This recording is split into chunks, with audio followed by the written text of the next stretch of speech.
The Brandon Peters Show may contain explicit language and detailed plot points. For more information on the show, stay tuned to the end of the episode.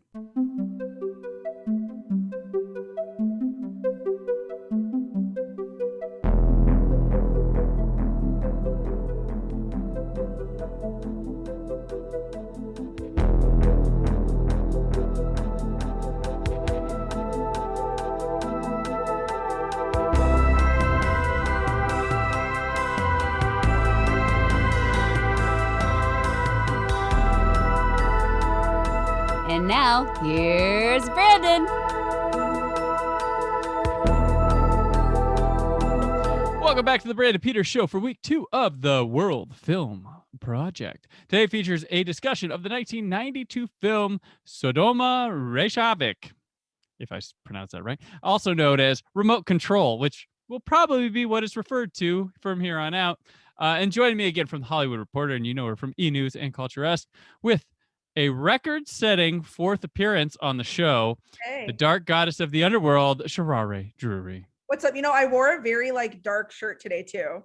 Oh, there you go. Oh, perfect. It's a Bone Daddy sipping on some coffee, so I'm bringing my dark goddess vibes to this. Gotcha. This is awesome. Yeah. Well, you also have the record 4th appearance in 1 year.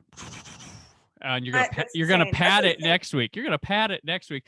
You're also the first to be on consecutive weeks too. I know I have Old Space Show, but I kind of don't count that because it's like one project and people, they're on every week for that, but we record them in big blocks. So I'm talking show proper 4. I'm a rock star. I mean, I'm working at home in this pandemic. I got to do something fun. Right. Got to do something. Yeah, of course. How's your week been this week? You know what? It's been pretty chill. I've been working on a lot of stuff at THR, which is always great, but busy, and I'm catching up on a lot of shows that I've put to the wayside because I was playing a game that has been out for a while, but I've never played it, the Mass Effect trilogy. Never played it before. So they have their Legendary Edition out where I guess you can play the games back to back. So I was just playing that for a month. I'm a slow video game player. So I was playing it. And now that I'm not playing a game anymore, I'm like, okay, what's been on TV for the past month? So I've just been doing that, binging TV while I have free time. Gotcha. I've been catching up stuff too. I've had review copies. I had the week of PopCon and the weekend before I had my internet go out. Thanks to AT&T. It's a long story. So I had no access. And that was the weekend. The weekend it went out was the weekend that Soderbergh had that new movie. Tomorrow War came out. Gunpowder Milkshake came out. I Think You Should Leave season 2 came out. All this stuff dropped, and I'm not gonna watch it on my phone. I'm sorry, folks. I'm not gonna watch it on my phone. I couldn't write at home and stuff. I went to my Crow episode from now 2 weeks ago when this drops. I recorded at my sister-in-law's house because I didn't want to mess with the recording scheduling. So that was awkward. But yeah, I'm catching up on that stuff too. And I think I'm recharged finally from PopCon and then the Paranormal Crossroad premiere party I went to the following weekend. So I think I'm actually you've been busy. You've been busy. Yeah, been in demand, I guess, somewhat, but it's been fun. It's been fun. Now I'm going to be a hermit again for a while. I like to do. So we're going from Turkey of the late 1970s to this week, Iceland of the 1990s. So let's get into Remote Control. Get into it. It is. All right, here we go. If you guys want to play drinking games to my pronunciation of names and struggle, get mad at me, curse me during this point. This is worse than last week. These are a little harder. I'm not gonna lie. Iceland has figures. I don't know what they are, and I don't know how to pronounce them. So enjoy my struggle. It's written and directed by Oscar Jonasson. All right. That's one. And it's starring Bjorn Jorundar Friorbjørnsen. Okay. Soli Eliasdottir, Sigurgen Kjartnansen, Olafur Gudmundsson, Perian Ayajaforo, and Helgi Bjornsson. I'm So nodding along to all of this. all you United States listeners, just think I got it right? They're like, he got it. He got it down. He got it from Iceland. Yep. Iceland. No, not Greenland, but that Which is Iceland. actually, Iceland's very green. It's It is very very lush. green, It's which- beautiful. Iceland is a country in movies like you probably like it's the one they use for like Interstellar, right? And they used it for Rogue One because there's a lot of gloomy, rainy areas and Yeah. stuff there, and that kind of mountainy, weird gray region or something. That's otherworldly, which is not Right. otherworldly because it's on our world. Right. But it's beautiful. It's such a beautiful country. I mean, even in this area, like wherever this was filmed, I'm not sure specifically, but I mean, as much of like a chill little town, like Sleepy Town, it wasn't so sleepy in this film, but like it's like it seems like just like any kind of, it's a very regular looking town, but the landscape's gorgeous. Yeah. It's got like, it's like huge and green. It's got like big like hills and mountains and stuff. It was a really cool area. So yeah. Visit Iceland. I am. Yeah, this is our tourism like Tourism, yes. Visit Iceland. This is our travelogue, the Brandon Peters Show travelogue, as we talk about places I've never been, but I've seen in movies, so I can tell you all about it. This one, the movie Remote Control is about. Here's a synopsis. Since his mother wants to watch TV, Axel, a young auto mechanic, cool name, must recover her remote control, accidentally taken by his punk sister, Maja. During his quest, he becomes involved in the conflict between Molly, the liquor smuggler, and Agi, a nightclub owner who wants to be Iceland's first mafia boss. The film came out in 1992, but did screen at Cannes in the Uncertain Regard section in 1993. But I like to describe this one as this is Iceland's After Hours, the Martin Scorsese film, or Trojan War. That's a film, a straight to video movie I liked in the 90s with Jennifer Love Hewitt and Will Friedle. Go, the basically one crazy night genre. Like that's what it takes place. You start with a little mission and it turns into just bonkers. Absolute chaos. So in like, for instance, I mentioned Trojan War. It's about Will Friedle about to score with like this girl he likes from high school a bunch, but he doesn't have a condom. He has to go out and just simply buy a condom, and the night just goes haywire like from that, there. like super bad. You know what I mean? Like these. Yes, super bad. Yes, super bad. Like these kinds of films where, and I mean, of course, because it's. I mean, this was what in the 90s this was made. Or what was 1992? Yeah, 1992. So it's a great, predates all this stuff. Yeah, it's amazing. And I mean, but I mean, what's so relatable, no matter I feel like when these films happen, if they're 70s, 80s, 90s, or even to now, it's a relatable, like crazy night, like teen experience. Like there's so many elements of just like Axel wanting to be cool, meeting this mystery girl. Her name's Unar, I think. Unar in the film. And it's like he meets her, he's like kind of trying to impress her. He's got his like little punk sister, literally like little punk sister with her spiky hair, they're both really like blonde, spiky hair. Really blonde, spiky hair, which I love. I was just like, she is so cool. She looks so great. You're like, where do I know her from? You don't know her from anything, but she looks iconic. Like she's immediately. So cool. I loved every single outfit that she had. I love also just like, it's like the little elements, like, you know, his annoying mom who's begging him to like bring a remote control home, like such a simple task. Yep. And there's the band, what was it? Ham, I think. Ham. Is like the Icelandic band that's in this too. And that like punk rock scene. I don't know. I just loved it. And I think I think anyone who just loves that kind of like crazy night film scene, you would enjoy this. You would enjoy it. It was wild. There's no way. Like I think with my listeners, 95% of you would like this movie. Yeah, like, I'm gonna agree because it's hilarious. It's hard not to get into. Like this thing takes off. It is under an hour and 20 minutes, and it just flies. It doesn't waste time. No, it's good. Like, and it's a really awesome like teen movie.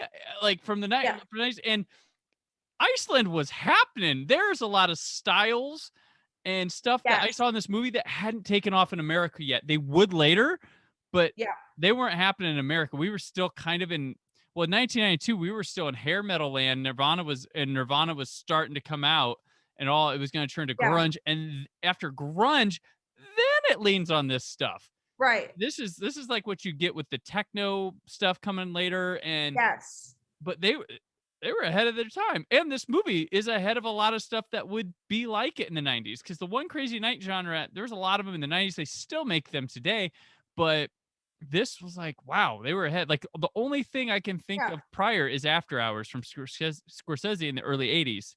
Right. That's about the only one I can think of. But It was so good. And I mean, there's so many things that we can like get into about it, but I just think overall, just the fact that what you just said, the timing of the film, the Mhm. fact that it's not, nothing really lags. It's almost like there were moments where I had to like rewind a beat. yeah. I was like, wait, what just happened in like these 30 seconds? Like, Mhm. because it's like, and I think that's probably what makes it so ridiculous is it's going at warp speed. Right. Like it goes from a kid working, it's Axel, like, which is, yes, hilarious name for a mechanic, working at his mechanic shop, getting a call on like a speaker from this woman being like, your mom's calling and your mom just wants a remote. Yeah. And getting like totally embarrassed at work, and then like having to go on this journey to get a remote, which by the way, I was just thinking like also how 90s is that a remote would be like in such high demand and so Yeah. hard to get. But it's also funny because it's like I get it, it's in Iceland, so it's funny that he needs to like go to like some underground market to find a freaking Samsung remote control. Well, like, what I was happens? like, how hard is it to get one of these? Yeah, so this is a movie about a really simple small town that has this like complex underground world that exists in it, which is hilarious when you see it. Wild. Yeah. But like he goes, he got the remote at the beginning. He gets the call from his mom, which everybody at this auto mechanic place is like, take a message, none of them want to talk on the phone. And then the receptionist keeps going on the intercom spouting off stuff his mother's telling him that's kind of embarrassing, so he Right. gets it. And the thing, he goes to find his sister Mhm. or something who's seeing a guy in the band or friends with the band Ham, and they go Yeah, to they're like, we don't know what their relationship is, but they're obviously like yeah. together in Yeah. some And way. Like the I main think guy that's just his sleeps thing. on couches. Like that's what he like, because That's his thing. everywhere they go, he like finds a place to lay down in. And I think so. They go to this house and it's like on fire. It's been ransacked because Yeah. Unar, they're looking for her brother. And when he's there, he's like, where's the remote? And they find out the guy from Ham had stolen it, but he left it at Unar's place. They go to Unar's Yes. place and it's melted because of the fire that was the arsonist set Yeah. there. And she's like, oh, I can get you one from my brother if you take me to him or something like that. That's where she gets involved in him That's going. where it starts to kind of develop. Yeah, at It's first you're like, come meet this brother that's not going to cause any problems at all for you. right. He's just a guy who hawks electronics from above a liquor store, which is funny as hell. Yeah.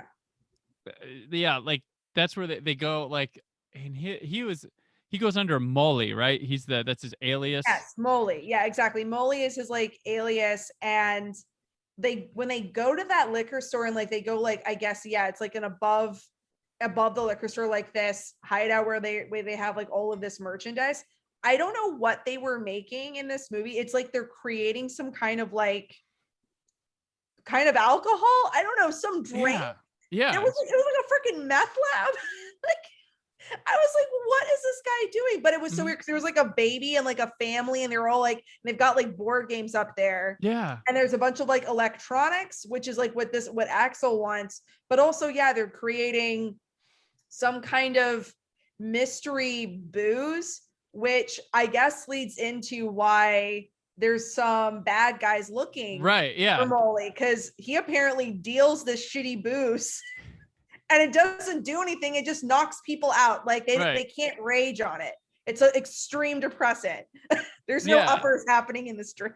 No, yeah, and there's these three dudes that are mysteriously trailing Axel, and you're like, who are these tough guys or whatever? What's this going to be? And they um, end up kidnapping Unar, the sister, Yes. and that's where it, starts actually, because they follow them to the liquor store, which Unar says like, no, but I've never taken anybody. You're the first person to see my brother's operation or something. And they have this like square, like one of those police mirror things where you can see Yes. through on one side and the other's a mirror, and somebody falls through it and it becomes a Oh my big God. thing It's her, like, yeah, she falls through. because they have And a rug that's how, over it. that's like, how do you fall through a ceiling? I was like, what the hell is happening? This homegirl falls through the ceiling, and then there's like a tug of war happening Right. between the floors where I'm like, they're gonna rip her legs off or her clothes, or something's gonna happen. And like these, I don't know, Costco budget mafia guys, like they're like low rent mafia. I don't know what they're like. Not even a mafia. They're just two guys and a boss. Yeah, they are. We'll get to them in a sec because they Yeah. are a treat. Yeah, the funny thing is the connection here, because Axel's just like, can I just get my remote and go? Right. But he only has one remote that would work on his mom's TV that Molly does, and it winds up with Unar. She ends up having it when they steal her, so he has Right. to go after that with Molly. And these guys, these mafia guys, there's like the leader guy who kind of runs the club. There's this fucking crazy guy, this nut job Absolute with nut them. job. He freaks me out. And then there's the guy that's kind of like, I don't want to Joby. be here. Like, and they are so they want to be a mafia in Iceland, and it's only the three of them, and they only know mafia stuff by what like they've read or seen in movies. Right. So it's funny. They're like, well, we have a girl. Like, I guess we should sexually assault her or make porn. That's right. They were in the car and they're just like debating, like, it's Aggie, right? Aggie's the name of the, like, he's like the quote boss of like this like little like trio of like wannabe mafia guys. And they have Unar in the car and they're just like, yeah, like, oh, we should make her like a prostitute, like create a brothel. Best thing ever though is I love how the girl is kind of sitting there going like, yeah, I can help y'all make a brothel. Right. I know some girls. She's like, I just love how instead of her being absolutely terrified or scared, she's just a badass and she's like, no. Right. And I think like the crazy gangster guy, like I guess like, or like henchman, I guess he's like a henchman, like the crazy one with like, he's got these like little like bifocal glasses. He keeps like trying to like touch her and she just like smacks him. Yeah. And it's hilarious because it's like obviously like in a real life scenario, like you'd be scared to death, but she's like, literally none of you scare me. You all are idiots. Yeah. We're all dopes. I feel like she's just sitting here like, this is the worst Uber ride of my life. Right. This will eventually end. And I'm like, because the other thing too is it's like none of them are able to like hurt anybody, kill anybody. Like there's no like serious threat. And I think what's the funniest part of watching this as an outsider is I too was never worried for her. Even while it's gross that they're making comments like we should like assault her. Well, they start talking about like, what's your movie gonna be that you're in with her? We could make 3 porns with one. Yeah, they're with like each of us. porno. And the one's like, I'm not gonna be in mine. I'm gonna like direct. I'm like, God. She's amazing. Like she is like, as this film goes on, she's just iconic because she goes through a gamut of like really shitty stuff, but she's just like not very scared. I feel like because she still knows that she's just in with absolute idiots. Yeah. And so like they take her to like the club, they kidnap her to the club, and she's like, I'm good. Like this is gonna be okay in the end. Yeah. Oh wait, but that is actually one of my favorite scenes in the film is the car chase scene that happens with her because the guys like snatch her. And then Axel and Molly, I guess, like rush. Not really. Oh, they try to rush to the car, and Axel's just like taking his time. He's got to turn around. I was like, please make him not be able to just out, and he can't. And I'm like, he can't. He needs to like, he has to like do like multiple like backups and forwards to like get this car out. And then the car chase scene, it's like they're chasing them through, and at one point, Axel like stops like at a red light. Yeah. And the brother's like, dude, like go, like they have my sister. And he's like, I'm at a red light. Yeah, he's like, I'm at a red, and he's like, didn't you see they almost got in an accident running the red light? I was just like, this is but absolute ridiculousness. Like I was not worried for anyone's life, but it was it's just wild. It's like one of the best car chase scenes I've ever seen because it's It's absolutely really the bonkers. coverage on it's really good. The editing, they have some really good shots of the car. I'm like, wow, Aerial these are shots. these are really impressed. They had some from behind the car that were really good, really low. I was like, wow, for this quirky comedy, they've got some good stuff here at the car chases. And one of my favorite, okay, so my favorite joke that happened in the movie is, so they have to go to this club, which is this like, you got to ask somebody to know about the club, but it has a giant sign that's lit up, like you could find. And when they drive by, the three mafia guys are outside, and one's dressed like a soldier or something, and they're watching it. He's like, and the main one's like, just stare at them as they drive by. And he tells the fat one, he's like, now spit on the ground. And he goes, like to look tough. Spits on himself. Like, Yeah. He can't even get spit out of his mouth. And they're doing it to look tough. And it's the funniest thing. It's like, oh my gosh. Because that's like, they're commenting on movies they see and stuff like that. I was just like, oh my gosh, that is brilliant. And then they just like, they're wearing Trojan warrior outfit, which I don't understand. Like, I don't know if that was explained, but they're also and they're anatomically correct because there's one henchman guy who's super skinny and scrawny, so he's got like a little one. And then there's the other guy who's a little more heavier set and he's got like a bigger one. And it's just like, why are they wearing these? It's never explained. It's the absolute odd, like, and that's a good way to phrase a lot of this film is that there's so many like things happening and it's all going so fast. Yeah. That you're sitting there wondering, like, why the fuck are these guys wearing these Trojan warrior outfits? They're bouncers at a punk nightclub. Like, is anyone going to explain why they work at Caesar's Palace? Right. I don't understand it, but it doesn't. We don't need to understand it.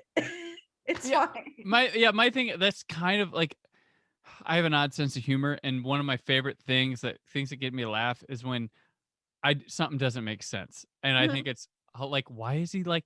One of my favorite gags in Better Off Dead, the John Cusack movie, is there's a scene where him and I can't remember which of the women that are his attention are in the lunch line, and if you just look behind him, there's a kind of a stocky kid with like a mesh shirt, sunglasses, a hat, and he's just standing there with a fork like this, and there's just no commentary, nothing. He doesn't get any lunch, and he's just walking. He's not facing the lunch thing. He's just to his side like this, and he just walks on through, and that cracks me up. That's the kind of stuff, like, if it doesn't make sense, and I pull these jokes that don't make sense on people. Some people understand my humor, some don't. But the looks on people's faces when they just doesn't make sense to them, that makes me laugh. So that was me most of this film, because most of this film there's like things happening in the background, or like we were talking, like the outfits that people are wearing, or like the music that's playing in the background, and I'm just like, it's absolute nonsense. This whole film is nonsense, but it does have sense to it to a degree, right? Like it, and I think that is why this obviously is such a popular film, because while there's so many chaotic things happening, this could have been a horrible film. Yeah, like, it could have gone so horribly. Like this whole like thing through the night of this girl getting kidnapped and Axel trying to find a remote and them getting to this nightclub, or even like that scene that we just talked about.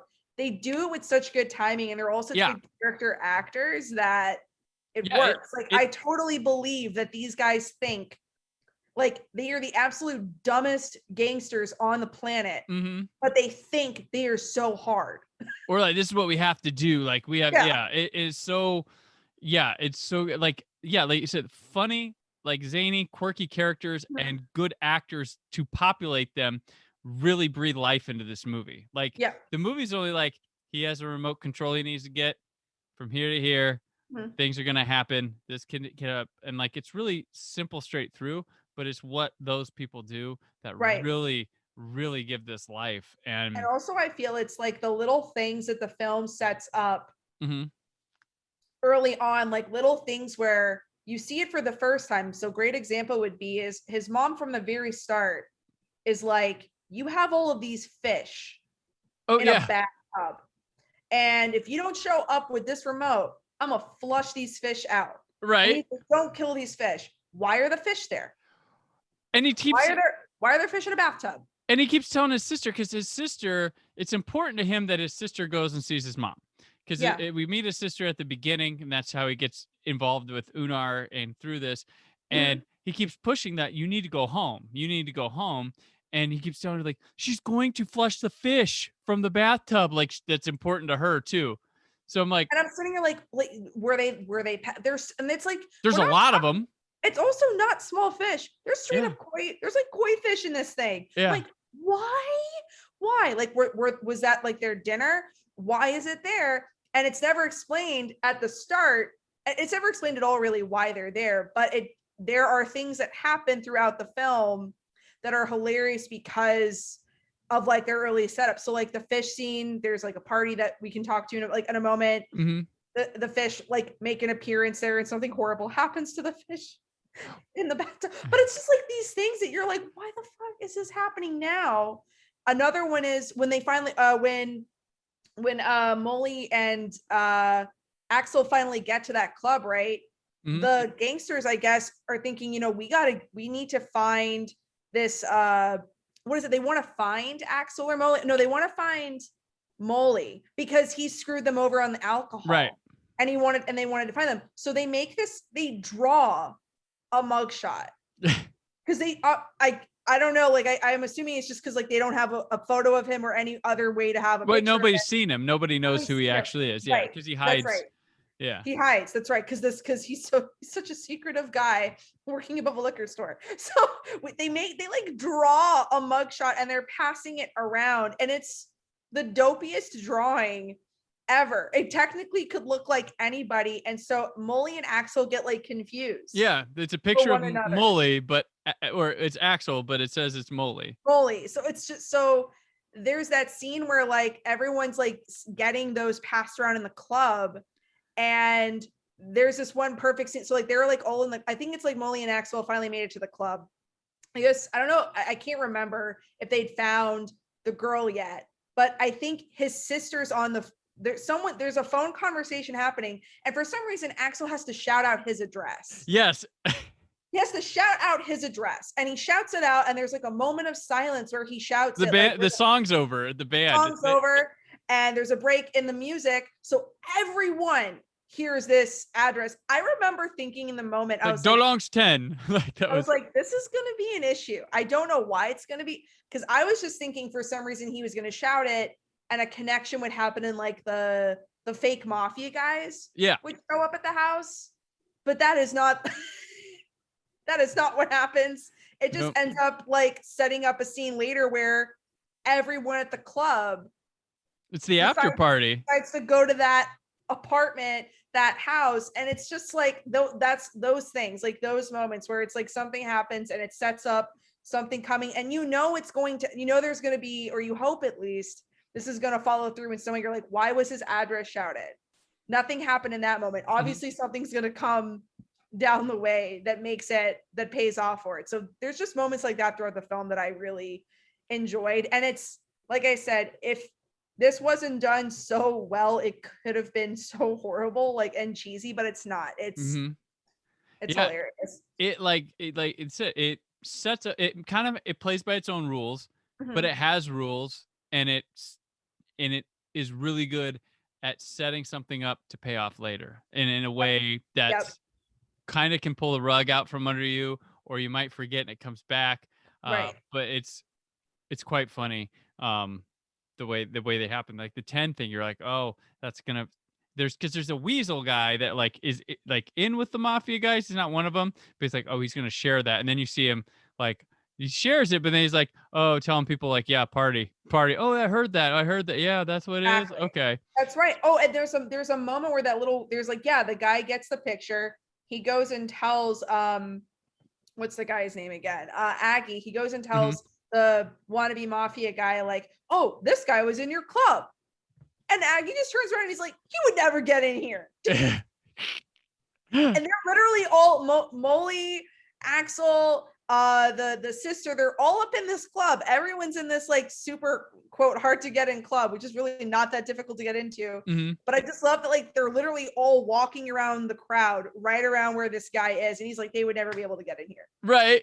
Just absolute dumb stuff, but it's so good the way that it's timed for like that to happen. They do sneak in. That's how they That's get right. in. That's right. They But sneak in through like the where vent. the shitty drink is being stored, they're like doing something to the drink at the club on their own or something. But these are the things where it was like there were so many things happening at once. Mhm. I was like, okay, so they're sneaking into the club. There's some alcohol being brewed. There's a band over here like playing excessively loud, like metal, like hard music. I love the band, by the way. The Yeah. fact that they actually have Ham in this film, like actually great music happening, but it's like it's all so much Yeah. happening at once, and it's so chaotic. It But puts like, you in Axel's yeah. shoes. Like, what is going Yes. on? I just wanted a remote. Right.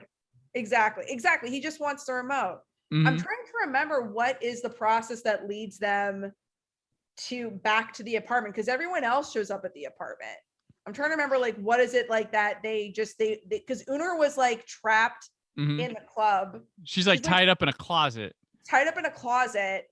And then there's a scene, I guess, like where like they have like that scene with the bodyguards where they're all fighting, and and like you're right, like there's like the one crazy bodyguard, and there's the other bodyguard that's like, I don't really want to fight anybody or kill anybody or hurt anybody. And like those two have a situation where I guess like the bigger bodyguard gets mad and accidentally hangs the skinny bodyguard, and he's like choking to death, and it's like it's wild. because Axel, there's a whole sequence where Axel goes in the ductwork to find Unar, and like it's dirty as hell in there. And I do like the one part where he's trying to go through and he's over where the band is playing in the club, and it starts to come apart and it shakes and dirt's coming on, and Aggie is like looking up and it like gets in his mouth and stuff. He's like, I gotta fix that ductwork or whatever. Or they're He's like, playing again, like not even paying attention to like how this could be happening. Like these guys are literally breaking into your exclusive club and just not realizing like what is going on at all. Yeah, and he gets her, and then they go to the end, but the guy is there to meet him. They go backward, and then he's trying to like stop the guy. Stuff happening, like everyone's like passing around each other. Right, it's absolutely crazy. And the almost hanging. I was like, oh my gosh! And then he doesn't die. I thought he was dead, but I was like, I thought he was gonna die. I was, but granted, I'm obviously glad that he didn't, because it just shows they can't even kill. Like they literally suck at killing. Like it's not a cynical movie. It's not a it fits with it. And so like they go because he gets her, but he had given the keys to Molly. Yeah. Before, so they can't leave in the car, so they just walk back to his place. I guess this is a not very big. I mean, it is and it isn't a big town, because it doesn't seem like it takes very long to get anywhere or to walk anywhere, I guess. So I think like that's right. Yeah, I think that's right, because like they start to make it back to his apartment, and by this point, all of those people at the party have now ended up at Axel's apartment. Right. Which leads to one of my other favorite scenes of the film, which is all these rockers just like tumble in through the door, and the mom is at the apartment. Yeah. Fast asleep, just knocked out, and they all just like start playing music and drinking and eating food and like crashing everywhere. And these two, I think it's like one of the two guys from the band, they come in and they see this woman sleeping, and they try to wake her up, and she's knocked out. Well, they take her hearing aid out of her ear. Oh, that's right. They snap in her ears. She doesn't wake up. They take out her hearing aid completely, and they take her out, mattress and everything. Straight up, like drag this woman, not just like out in the hall. They're like, I think it's like they keep saying like, oh, what if like she's gonna wake up? So like they take her in the hall, they take her to an elevator, and they go down the elevator, and there are people waiting to get on the elevator. Right. It's some of Molly's people delivering equipment, because I guess an agreement was made where Molly was going to send some equipment. That's a funny part. That's a funny side part. So while they're walking home and this party's happening, Molly and Aggie, which Aggie runs into Molly but doesn't think he's Molly. He thinks it's his childhood friend Joe, because they have this marking on their hand. Yes. And he convinces him he's that. But then they get on the phones and they're wheeling and dealing against each other about doing a drop at this party where he's having all the electronics delivered for the mom. and needs some drinks or something. And both guys are like there. And he's like, can you meet him out this street? Because they hear they're around in the area. So they're both in the party, but have to go out to a road to Yes, do the there's like double deals being made at this party with different people on the phone, that and are, there's an exchange between them at the party. These two, one of the guys is like, "Hey, what's the address of this place?" yeah. But And they have they're to, both on the phone. and they got to go meet out in the street, even though they're at the party. Oh, it's funny. And then the fish we mentioned earlier get peed on. Someone just and they pees in get the peed tub. on. We still don't know. I don't really know if they never get drained. I No. hope I don't know if they would die from that, but that's obviously not good. No. But still doesn't explain why they're there. That is one of the loose ends. But I'm okay with that. I kind of just like that there's fish in a bathtub. Right. It's weird, but I like it. The mom, so while she's being taken out to a canal or something to like be put in a little boat and yeah, they put her in a boat, and then like the boat somehow, I forgot how the boat makes it to the canal, but like she gets put in a boat by the guys. Like, they just toss her in there, like, we hope she gets some sleep. Yeah. Jeez. But like, so during that, like Axel and Unar get picked up by the mafia guys, and he's like desperate to kill, like they plan this out. They like want to kill somebody by putting cement in a tub and dropping them in the water and drowning them, like classic mafia stuff. And they're all about it. And he's like awake during it, and they're like, well, you gotta let it dry. He's like, how long does it take to dry? Like 30 minutes. It takes us like 30 minutes, and he's like, damn it. And they don't know how to do anything. They can't even kill anybody. And this old fisherman is walking way in the back. He's like, you need to kill him. He saw this or whatever. And he says the big guy who doesn't want to kill him, he's like, he wants to go talk to you. He's like, why? Right. I'm just going fishing. No. The fisherman is literally like, I don't give a shit. Like he's and I think the other guy, right? Like one of the other like guys comes up to him and like has like a face off with him. And the fisherman's just like, it's like, what is going on? Like, and he's and like they kidnapped 2 kids. Yeah, the 2 kids that go by, and they're like, oh god. And I'm like, how many more people are gonna come by? How many people are gonna that was also amazing. Just great. Like there's so many people coming. These guys think that every time a person comes, and there's just like I think it was the right amount of people, but it would have been hilarious if it had just been what if it had been like a group of people walking? You know what I mean? You know what I mean? Bike goes by, right, worker every comes. Single person. We all got to kill and they can't kill anybody. Yeah. Because one of them, like you see, one of the guys doesn't even want to kill anybody. He's not into it, doesn't want to do it. The other one is psycho and probably really wants to, but the boss has literally no brains. So he can't even get cement and understand like how that works to kill somebody. Like, because you're so right. They're just like, they're dollar store mafia guys, and they have just watched too many like American mafia gangster movies, but they don't actually understand how to fall through on a single thing that they want to do. I wrote down that we're introduced to them as imposing figures, only to find out that they're only posers. Perfect. That's exactly what they are. That I wrote about exactly them. What they are. They're so ridiculous. Like their outfits, like the way that they talk, it's so bad, but it's so good. That's actually what it is. Yeah. They're so bad that it's hilariously good. Absolutely. Yeah. And then so this ends up in Axel saving his mother, who floats by, crashes in the boat, almost drowns. Right. Augie gets in there. He can't swim, but they're like, yeah, whatever. And the cops come pick him up, and the 2 other guys get away, and they like start going like, well, we're gonna have to run. He's gonna rat on us. We got to get out of here. And there's they can't go to certain places, and I think they make a line of like, well, we could go to blah blah blah, which sounds like a city, which is probably a joke for Iceland people or something funny, but it's kind of funny end for those guys. Yeah, and they're like, yeah, like, do you know? And I think like they get at like they ask each other, do you speak English? And they're like, no. Do you speak Danish or something? No. Like they're like all these places that they think that they would be able to go to, but also I think the thing that's hilarious is like I don't even know if like because their boss gets caught. I don't even think their boss would be able to like rat them out successfully. No. Because they're that bad. at what they do. And I also kind of imagine the cops would probably just want to get rid of this guy and put him back out. He's not even like worth jail time. Right. He's just because he's absolutely bonkers. Yeah. And such a dope. Like he's not. Maybe prison time would do him good because maybe he'd actually learn Right. some things. So, but no, that's hilarious. And I think there's also like near the end, there's like fireworks going off. Yeah. I was from his apartment, I think. At Axel's apartment. And it's like him and the girl are like watching the fireworks happen and they're having their little moment. Yeah. Finally. But I also love how he's like, wait, is that coming in from my apartment? Yeah, because they never get there for the party. They never know that the party's happening. Yeah, it's just so funny where it's like they have this moment where they're like, oh, look, there's a fireworks. And it's like, it's coming from your apartment. It's not like there's not random fireworks shows that are happening. Yeah, at like 4 in the morning or 5, whatever.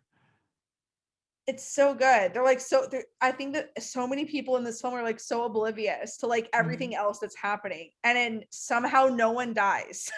Because there are so many things that could have gone wrong. I gotta say, I'm really into Iceland's sense of humor. I really, yes, it's so good. Really easy to jump onto.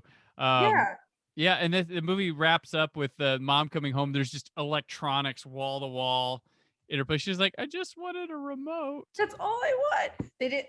I can't. It's so absolutely ridiculous. And she doesn't get a remote, but I don't know.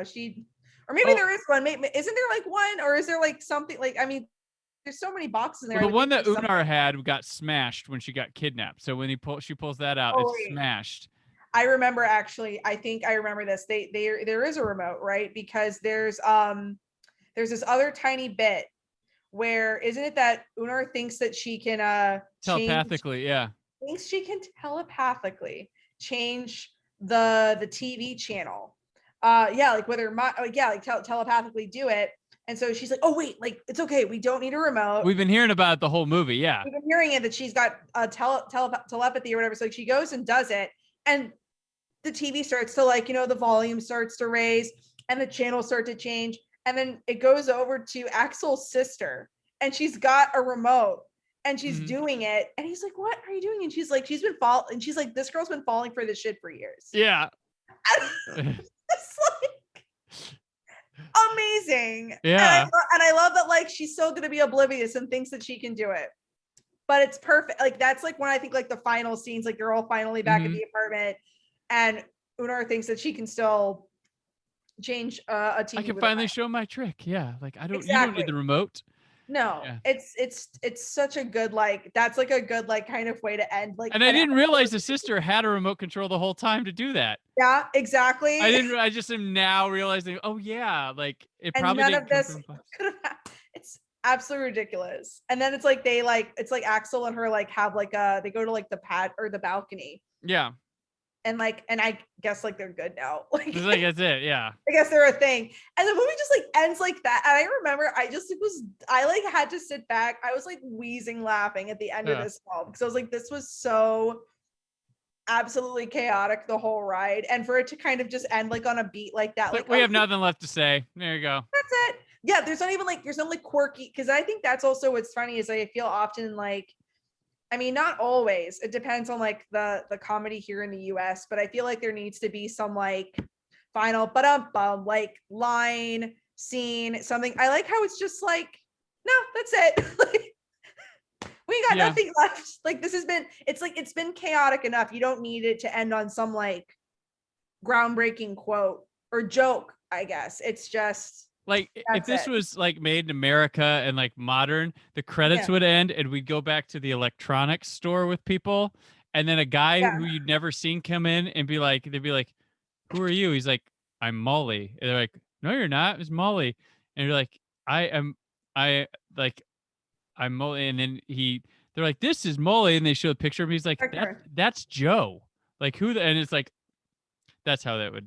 That you know what? That's right. We'd have a whole Marvel mid credit or end credit scene. We would he was Joe, and this is really Molly, and this guy was pulling one on people. I don't know. That's just my cliched writing cliffhanger. I could see it. Writer brain.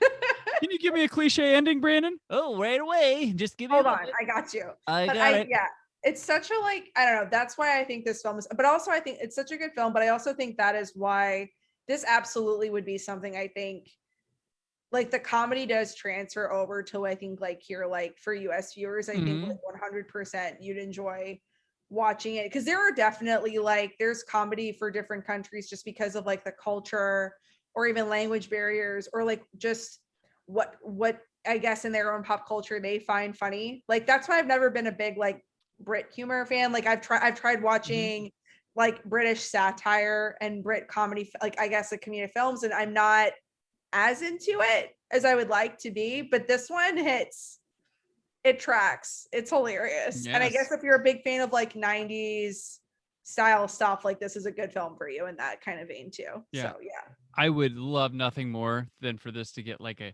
Blu-ray release, but it has Yeah. not been available in the United States since VHS. And like this would be perfect for your like Severin Films. I'm calling out to you. Right. Vinegar Syndrome. This is a gem. Like you could grab this from Iceland, put it out, and no doubt.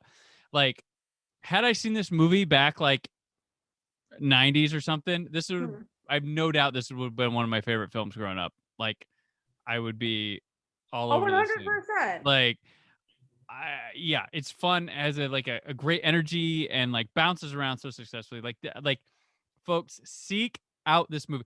I'll tell you, it's on YouTube. So I know not to say that, but like the access to this movie is not there. So I don't feel Right. guilty saying that. It's got subtitles for you. These Right. ones actually are in sync with the movie. Yeah, these are in quite well. sync. And no ads. Right. It's quite possibly my favorite discovery so far doing this show. And I don't think I've done a lot of movies I haven't seen before on this show that people bring, but this one was just in podcast. I'll just go I'm so podcasting glad in that I general. found this. Yeah, I'm so glad that we did this and got to cover it. And Like I'm just floored. I would highly rec it for anyone to watch if you're just like in for, and because it's not super long, and two, because it's not complex in a lot of ways. I mean, it's chaotic, but it's not complex. You don't really like just being like, there's a guy trying to find a remote and a lot of shit happens in a night in Iceland. That's all you need. That's all you need to know. The only deep factor with it is how clever they put this all together. Like Right. that's it. It's not deep. It's really funny. It's got, the characters are great. Like I will give like mad props to a group of people if I saw them cosplaying the characters from this movie, Oh my which God, I would exactly. recognize. I would recognize. They all look quite good. Like, yeah, I'm just like, oh, there's even part where Axel, when he went into the liquor store first time, he goes in with her and he's just like, yeah, he orders jelly babies. Jelly Like baby. he's That's just there for. right. Which, have you ever had a jelly baby? No, I mean, I wasn't sure if like that's just like what they call them over there. I'm assuming it's a jelly, but it looked like gummy bears. Okay, so a jelly baby, which I discovered because I'm a huge Doctor Who nut. It's the fourth Doctor, Tom Baker, was notorious. That was one of his things. Like he'd always he was kind of just a jerk off sometimes. Oh, jelly baby, and he'd have them in his pocket all the time. Oh, okay. So is it like that's a specific candy. brand name? Yeah. It's a type of candy called jelly babies. Different brands make them. Okay. They look, so the thing is, I like them. I've had them. I can order them.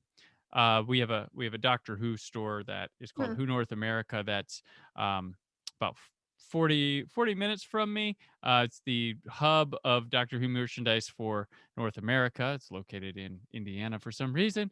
But they sell jelly babies in there, and I've picked them up a few times, and they're like a gummy thing, and they're powdered, but when you bite into them the first time, they're not the texture you're going to be expecting. Right. Okay.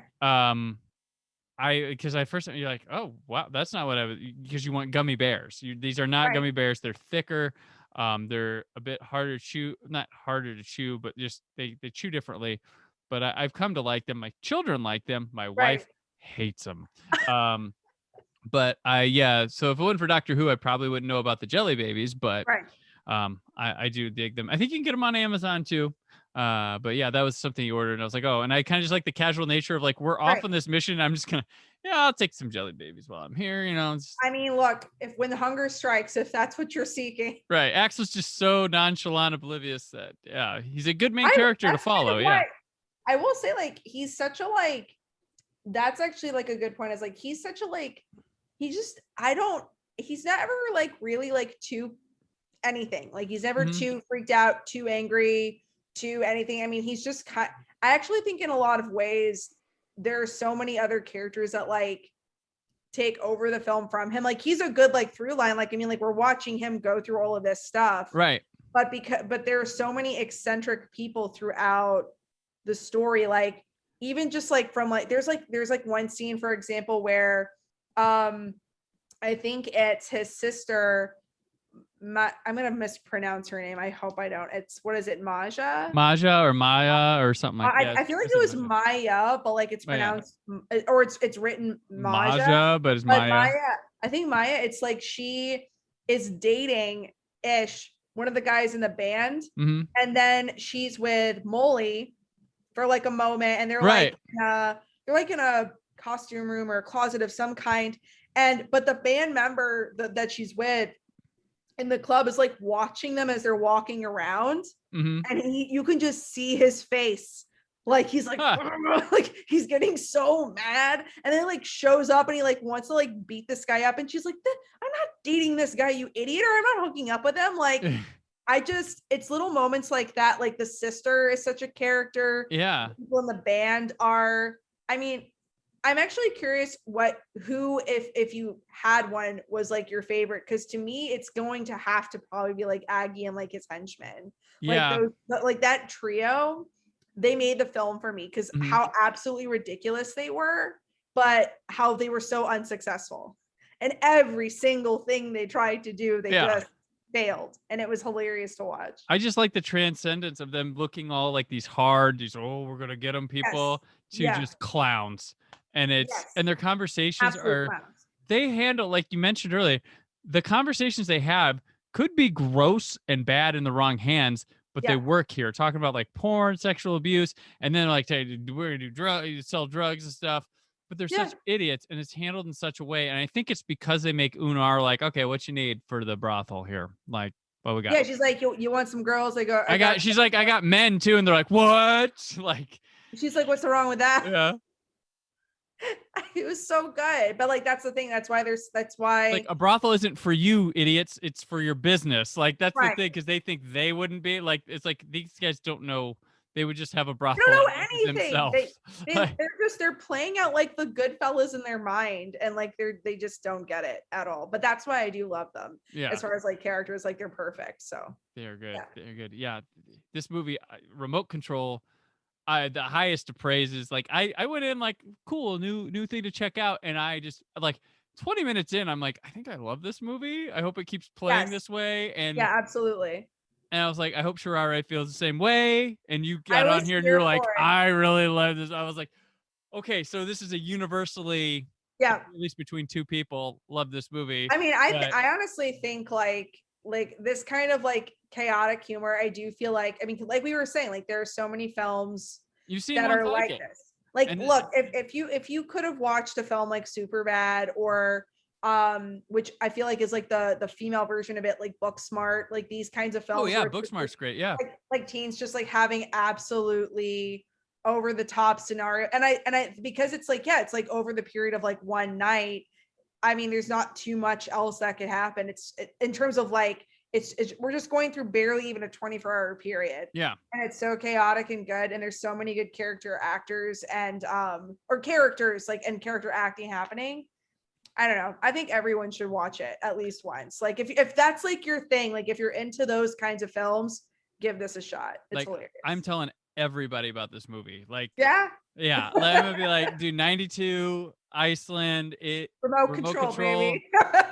I'm there for this. Like I'm late to the party by almost 30 years. But it's hey, wild. That's don't remind me the 90s are that far back.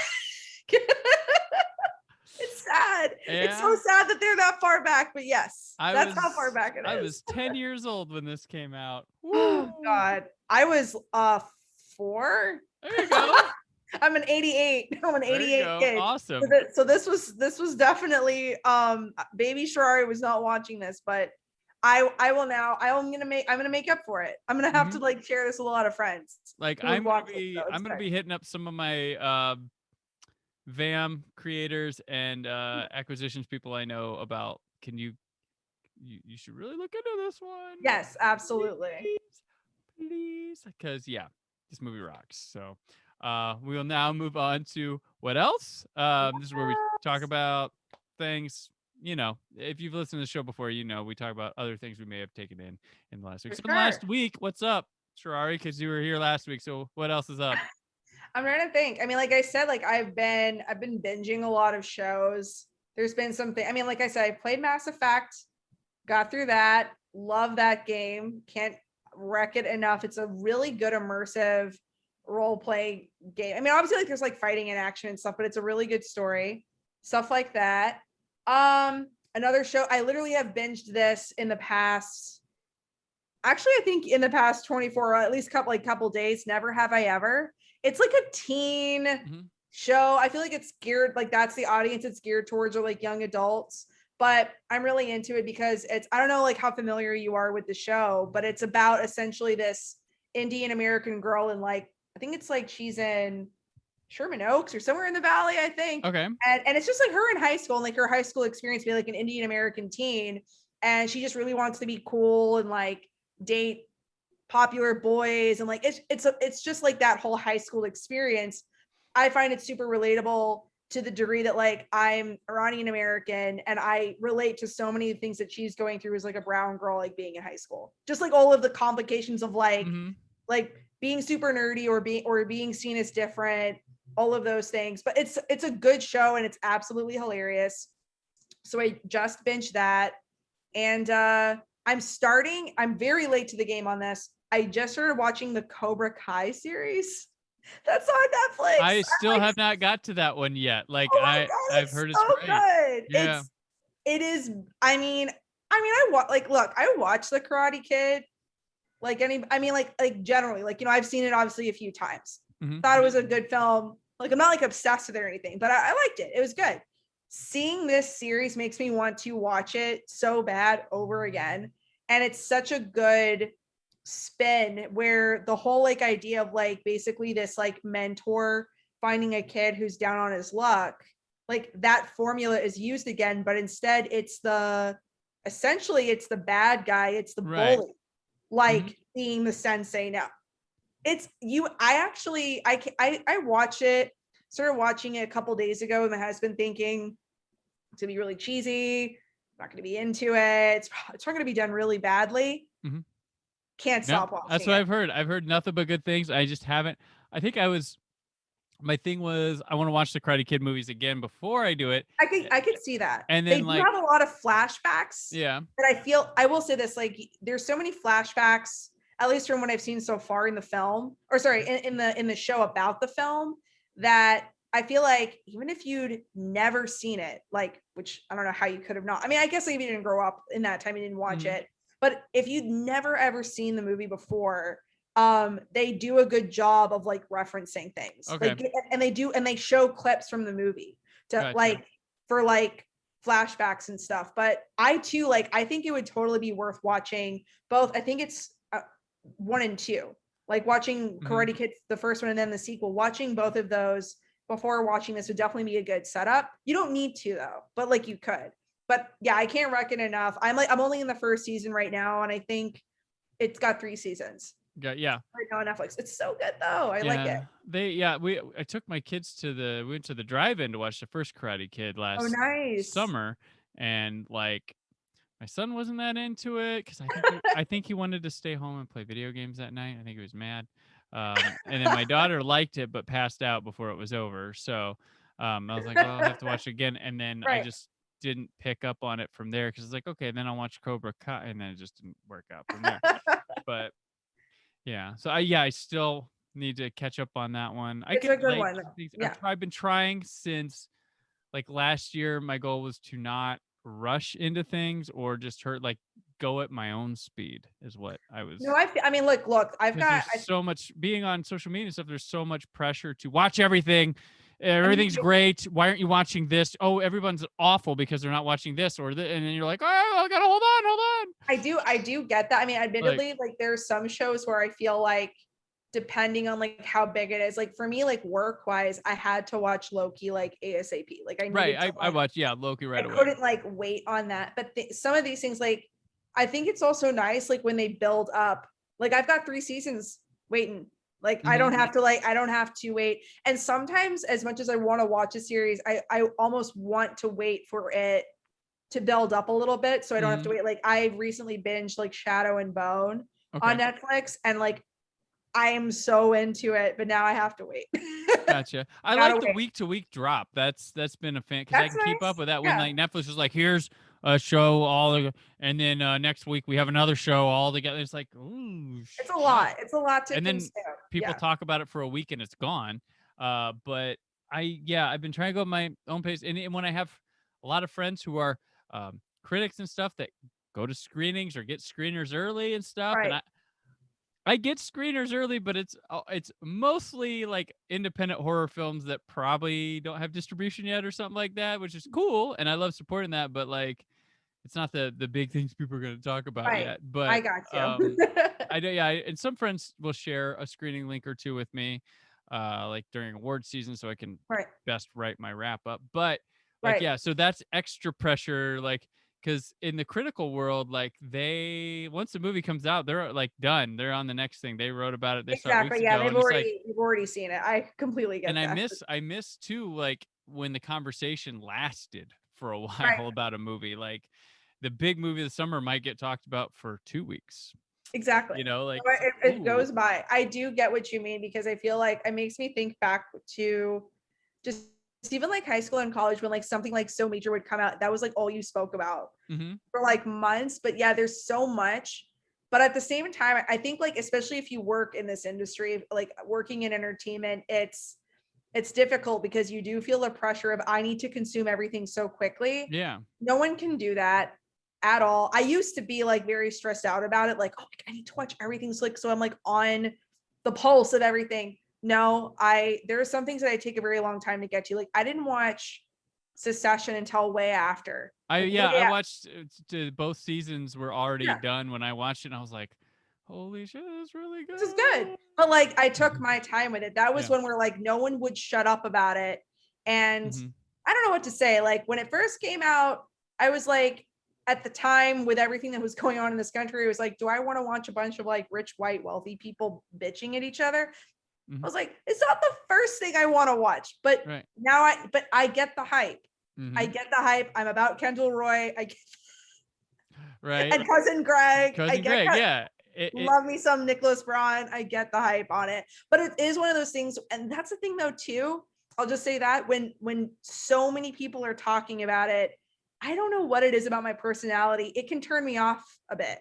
Like if because you're gonna everyone go in with high expectations then. yeah. So I kind of I wait for my I mean, there again, depending on the show, like Loki is one of my favorite. It is technically, I guess, is my favorite character, like anything in Marvel completely. And also I'm a huge Tom Hiddleston fan. So I was gonna watch that. But like WandaVision and Falcon, I took a bit before I watched them. Well, Like I didn't both of them I just kind of were- like waited a bit. Yeah, I watched. I mean, I watched those both week to week. But Loki, just I don't know. It felt better set up. Felt better. I don't know. Like I felt WandaVision started off hot, Yeah. ended average, I and remember we then talked about this last week. oh, did we? Yeah. Yeah, we did a Yeah. bit. Oh yeah, we did talk about Loki. That's right. Yeah, but it's I think it just depends. At the end of the day, it just depends on the show. Like if it's something that I am like I've been very eager about, or the cast is a cast that I really care about, or maybe like it's a director that I really enjoy, or a showrunner, 100% will go watch it ASAP. Right. But I don't know. You also need to like have, I mean, if you can have a bit of a life, go do other things. Yeah. See the sun.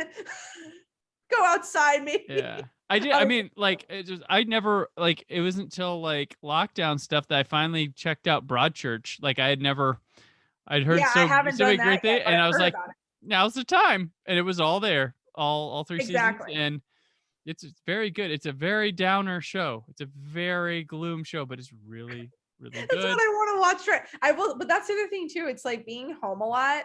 I've definitely had my spurts where I think right now I'm in a feel good, happy, like which good thing I watched Remote Control when I did, like, it's a good, happy, like, comedic film. But there are definitely periods where I'm like, I just want drama and depression. Oh yeah, I want yes. I just want to get really sad and cry. Like, they're like, have Make it hurt. Exactly. I want to So, feel like, down. I'm in my good vibes right now, but eventually I'll hit a point where I'm like, I'm ready for like that. And I mean, granted, we are heading towards the fall, so I'm about to get on my horror kick soon, and like that's all I'm gonna consume like day and night. So there we go. That's the way to go. My what else? I finished reading the book Dune Messiah from Frank Herbert. It's the sequel to Dune, follow-up book, and I will say this about it: it's a much easier read than the first Dune. Okay. The first Dune, I am notorious for telling people it's the best book that's a bitch to read. Like, it is. It's an amazing story. It's really good. It's really well written, but it's dense as, or kids would say dense AF. Yeah. It's a lot. And Dune wasn't written like a traditional book. When you buy Dune as a book, it's a collection of pieces he wrote in a magazine month to month to month. Okay. Collected together. And it's actually 3 books in one, because he completed one thought, completed another thought, completed another. Dune Messiah, I really liked a lot. I think overall I might like it better than the original Dune. It's a streamlined through. It doesn't take place over this grand period of time. It's 12 years after the first Dune. It takes your lead, your protagonist from the last one, flips shit around. Okay. And it's like, holy shit. Like, it could, if say this new Dune movie takes off, wins over the world, we all love it, and it gets its own kind of stan culture with the characters. Right. This would fucking end stan culture. They would not like how some people, including their hero, is in the next book. But I think it's really, because Herbert was a smart guy, and he could see, and very philosophical. His writing's just like, God, it's a goddamn, that's a great sentence. Like, you'll read it, being like, oh gosh. And this one, he took like what happens when someone has too much power, because in Dune, people get power, and like the repercussions of that.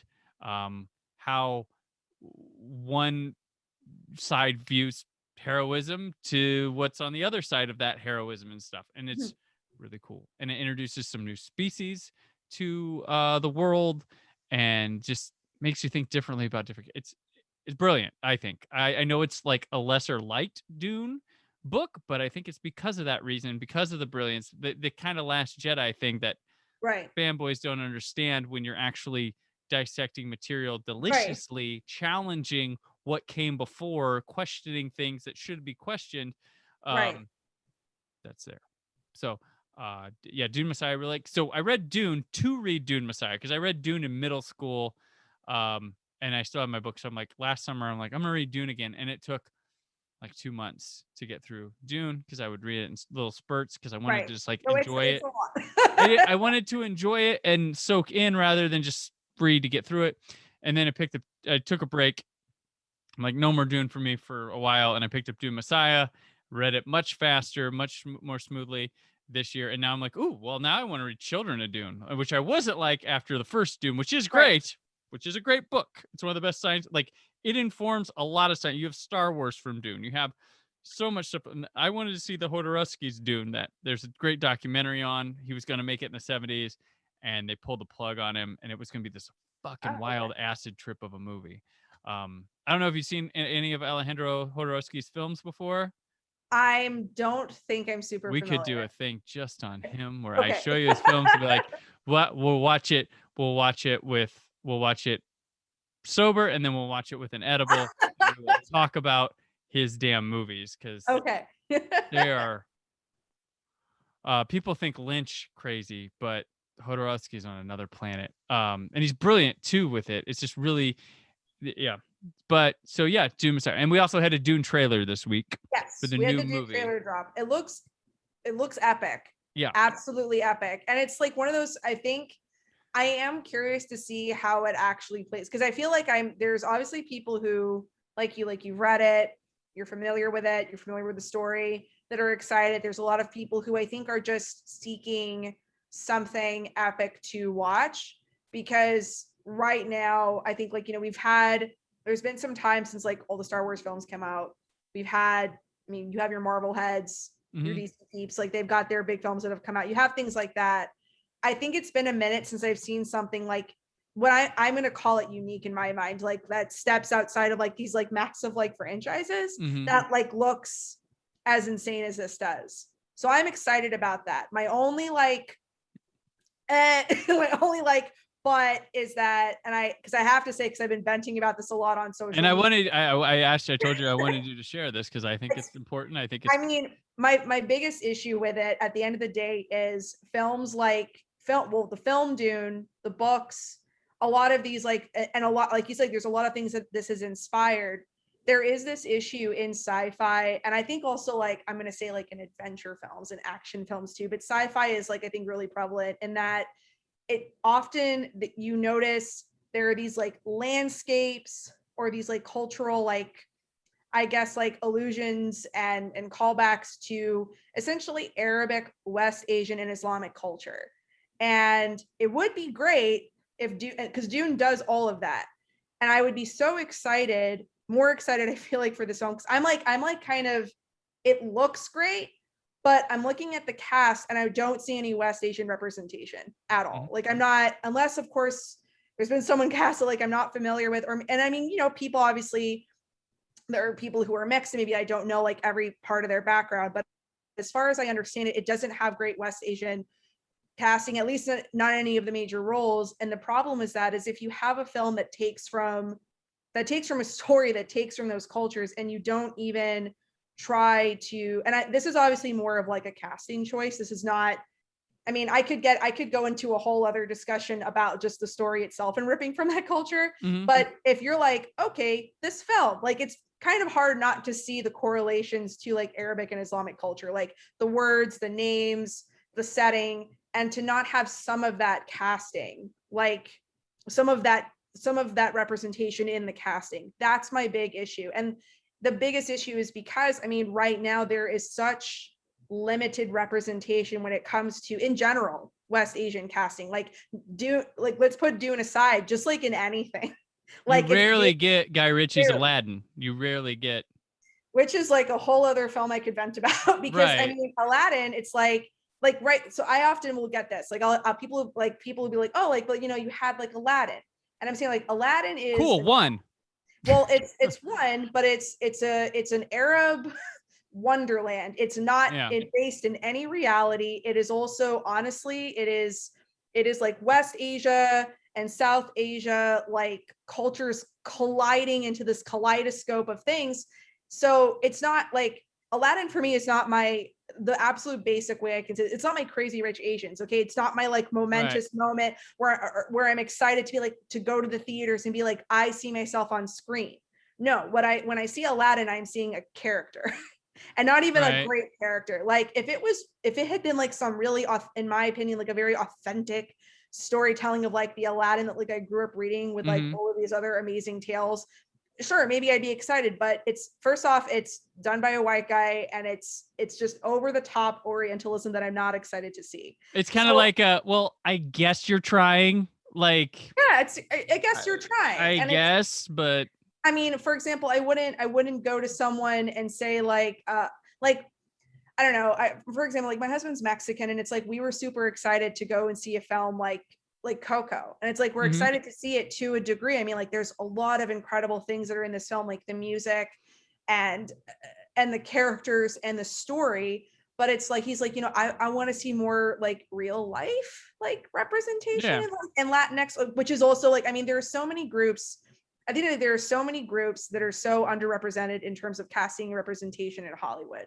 So I think what gets frustrating is when, I can only speak for myself and like my culture, I'm Iranian, and I have a bit of like Armenian too. And it's when I see films where there's an opportunity and it's so badly missed, it gets me frustrated because it's like, that could have been a moment we could have had a little bit Right. in there. So, and I have heard the argument. I have like had some people on Twitter be like, oh, like, but wouldn't that be like, quote, racist, or would that make it Orientalism if you're gonna have if like you only cast those people in that film because it's ripped from that culture? I'm like, I don't see it that way. I just think it looks ridiculous to not have like anybody Well, like yeah, there at all. the Freeman culture, that's the people Yeah. in the black, they're called still suits, and they have the Yes. thing in their nose. Those are the people who live on Arrakis, which is referred to as Dune. Those are the people Yeah. who live there, and that's where that casting would have been predominantly. But you get Zendaya and you get Javier Bardem as the Stilgar. Right. And it's Um, like I'm excited that there is, I mean, granted, am I excited that there is at least some kind of BIPOC, representation in this Right. film? Great. Like, is it an all white cast? No. Like, if it had been like that, I would have absolutely lost Right. my shit. But it's something. hmm But that is that whole, like, that phrase I just said, it's something.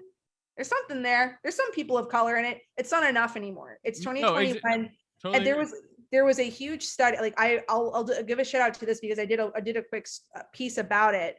Riz Ahmed recently teamed with the Pillars Fund, which is like a Chicago-based advocacy group, and the Ford Foundation. They created this huge fellowship. It's like $25,000 fellowship for Muslim storytellers. But they also did a study with the USC Annenberg Inclusion Initiative to highlight the marginalization of Muslims in Hollywood. Muslims right now account for just 1.6% of over nearly 9,000 speaking characters in 200 films, according to the study. Jeez. Less than 10% of movies surveyed included a Muslim character in a speaking role, and they were predominantly male, so female Muslim representation is exceptionally low.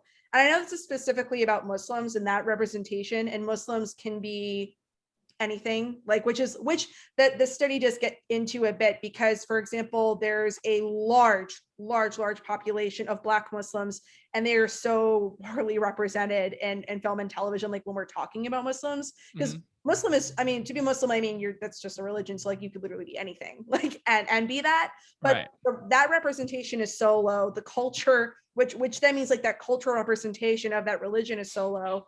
And then when you just look at West Asian talent, so like, I mean, now I am glad that I feel like now I am just starting to see some things change. Like, for example, on TBS, there's a show called Chad, which is Nasim Pedrad. She created the show, she stars in the show, and it's about a Persian teen, like in high school, kind of like the Never Have I Ever show that I talked about, but it's like she plays a Persian boy, like a 14-year-old boy named Chad. It's absolutely hilarious, and that's on TBS. It's huge. I grew up with like Friends and Sex in the City. Like, these are these shows that I was obsessed with watching. No one looked like me. And even today, it's extremely rare to see any kind of representation that I could be like, that's me, or I relate to that story.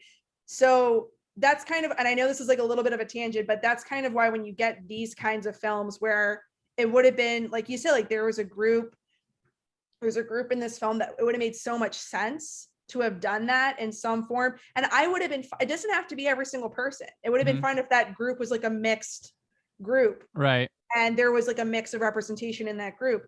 But to not have it at all when this story literally draws from that part of the world and that religion, it's frustrating. Granted, I haven't seen the film, obviously. So I will, one of the things that I try to do often is like, I have been upset so far about the casting. I do want to give the film a chance. I want to watch it. I want to see how things are done before I can give like a full blown, like, I can't stand this or not. But as of right now, just because there isn't even like anyone cast in the film that would make it feel a little more like, that would make me feel better about it, it's hard. But I also think this is something where, as we, like, right now, this platform that you're giving me to talk about this, and like I go on social media and I talk about this a lot. I do think, or like the study that just came out that's backed by Riz Ahmed, who's an incredible actor and is helping this community like get more representation where he can do that. As these conversations happen, I'm hoping that for sci-fi films, for action films, for all films, this representation starts to get better. And I would love to have my Crazy Rich Asians moment. I would love to have a film that has amazing Muslim talent, West Asian talent, and honestly, it doesn't have to be focused on that, because obviously, like literally every person on the planet, we all do the same shit. Like Right. we all just have regular lives that we are living. So it doesn't even have to be focused on that, but just to see everyone, I think, deserves to see themselves represented. Yeah. And not like one film in 20 years, like No, or represented. one film through the year. You need you can One have film them in a all year. throughout, yeah. Right. So that's kind of where I'm at. Like again, like cinematic wise, like visually, the trailer looks incredible. Yeah. The casting, like it is an incredible cast. I love Zendaya. I'm so excited to see her in this. But I don't know, like yeah, if this progresses into multiple films, let's hope that they do better next time. Well, that would be great. I mean, like boringly, like it's a systematic problem, because I'm sure this was brought like, well, we're gonna make Dune. I would think that you would hope that conversation and happened. they're like, and then the money people are like, you mean the movie that bombed hard in the 80s? Yes, but we're gonna do it good, a good Dune. Right. Yeah, and then they're like, okay, how much you need?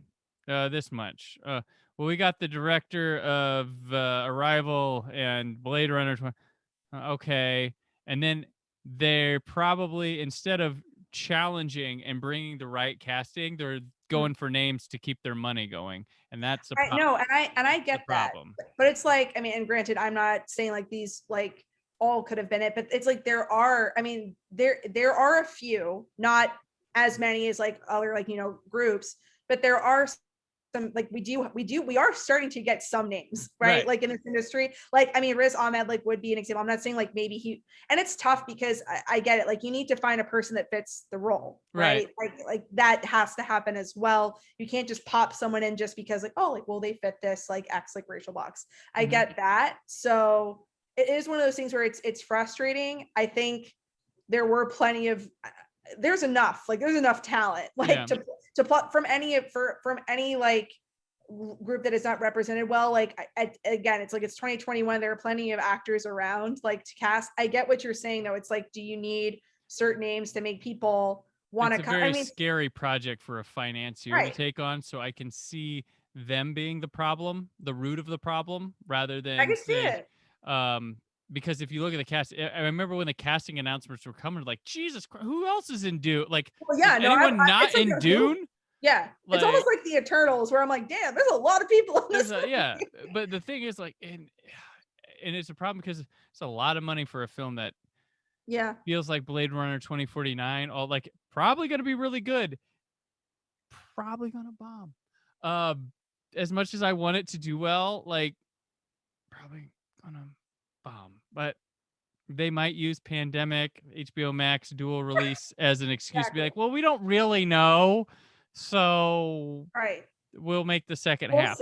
And they're only doing half of the book, so yeah, it's it is also one of those things where it's like, I will say this too, for like, because I'll see, like I hope I don't get any heat for this, but it's like, again, like I'm not like a Dune expert. Like there have been people who have discussed this far better than I have. I will give one shout out to probably like the best article that I've seen, which is Hannah Flint wrote a great piece for Sci-Fi explaining this much better than I ever could, because I'm not super familiar with Dune. All I know is what I do know is where the inspiration for a lot of, like we were talking about, like the names, locations, characters, like all of that is it's not pulled out of nowhere. It comes from somewhere. It's intentional. It is intentional. It's intentional, and I think her piece really explains all of the, like where everything comes from, kind of explaining the background of those things, as well as why it's an issue to do that. And then when you get the opportunity for this film, to not try and pay some tribute in some way, like doing some better casting. But again, I'm excited to see the film, because I would say this for any film, like where I'm like, I don't know how I feel about it. I need to actually watch it to give like my full like critique. I don't think that's fair for me to go off. So casting alone, I can, because it's there, it's available. I can comment on that. I'm gonna watch the film, and maybe like in a later podcast we'll talk about. There we go. Yeah, and We'll I see. I just worry that people aren't going to see it because they're going to be like, oh, cool, another white boy chosen one movie again. Cool. Timothy Chalamet. Cool, and it's Chosen Timothy. boy. This time it's Timothy Chalamet. We saw this with they did this with Taylor Kitsch a couple times back in the day, and yeah. So I worry about like it's a very rich book. There's a lot to learn from it, and it's really interesting what he pulls from that culture and what they are kind of because like I mean, I'm glad that so many people are. I will say this: I've always found this interesting. Like I was saying with like sci-fi and action and adventure and stuff, it's like, damn, people really love our part of the world apparently, because we're used like for inspiration for a lot of things. Yeah. But I would just like it and to this not... one probably uses it the most. Like there's words that are spun off of things, and so he did his, I mean, he's just studying. He really wanted to show, I think he wanted to show positivity on that side of the world in a time where even before the internet, I mean, think before the internet, we were like, oh, doesn't live here, scary, for everything. Right. And now I can have a conversation with someone tonight if I wanted to from somewhere else, which is why I still don't understand in today's world why we fear people we don't know from other, like they just live in their wild. Because obviously, like, we love exploring it in our film and television and books and games and stuff. So yeah, that's a good point. I mean, and I will say this, like at the what would be a benefit? What would be the one pro or positive thing I will say is, like, if you read the books or if you watch the film, if you read like that piece that I'm talking about and you start to get a little more curious, maybe this can be your doorway to wanting to learn about the places and the religion and the people that inspired it. And that can be your and that can be your doorway to understand it. Because I feel like that way for me, that's happened where, I've watched a film. Like, I mean, for me, this would be like, I was obsessed. This is like not exactly the same thing, but like I was obsessed with anime and manga as a kid just because I found it cool. I was like, these are cool stories. And then that was my segue into like, I want to learn more about Japanese culture. I want to learn more about Japanese food. I want to learn more about this part of the world. And it took like these little, like, I was picking up these comics, these little like my first ones were like the Sailor Moon books that were so dainty, like the binding was ripping apart as I was opening because they were so delicate. And I ruined like all of them. Like I wrecked them. Like the pages were flying out and everything. They're so delicate little books. But that was my segue. I grew up in Tennessee. Like I wasn't gonna get that any way else, honestly. So like I remember just going into like the Borders or the Barnes and Noble, like going into the little like the tiny little anime section, and like you were like such a nerd if you were in that section, and I was like, I'm here, I'm reading Ranma, like this is what I'm doing. I'm reading the Dragon Ball Z comics, like, but that got me into that. So if there's like maybe one positive thing, it's like if you are into Dune and you're like, I find this interesting, look into it more. And check it out and learn more about that part of the world, and you'll find out that it's freaking awesome. So for sure, definitely, yeah. And you'll learn like words like jihad take on a whole different meaning than what you've been trained to feel in America. Exactly. I that's a good way to put it. So there we go. All right. Well, that was great. That was wonderful, and that'll wrap us up today here, Sharareh. Been another fun one. Next week, we already know it's great. We're going to do Girl Walks Home Alone at Night from later on. And sure, till then, let people know where they can keep up with your work. Oh, you'll be back on Friday's show. But till then, let people know. Till then, you can find me on the Twitterverse at Sharareh Drury. All right. And I'm on Twitter and Instagram at Brandon4KUHD. Written work at whysobblue.com. There's more from the Brandon Peters Show this week. But until then, always remember to keep the positivity in your online film chatter. Thank you for listening. The Brandon Peters Show is a Creative Zombie Studios production. Produced by Brad Shoemaker and Brandon Peters. Written and edited by Brandon Peters. Announcer vocals by Jessica Alsman. Theme song by Metavari. Web design and show art by Brad Shoemaker with Brandon Peters. All music and clips featured in the episode are property of their respective studios, and no infringement is intended. Additional information on this and other episodes at BrandonPetersShow.com. For any inquiries, press opportunities, or sponsorship, contact mail at BrandonPetersShow.com. show is available on Apple Music, Spotify, or anywhere podcasts are found.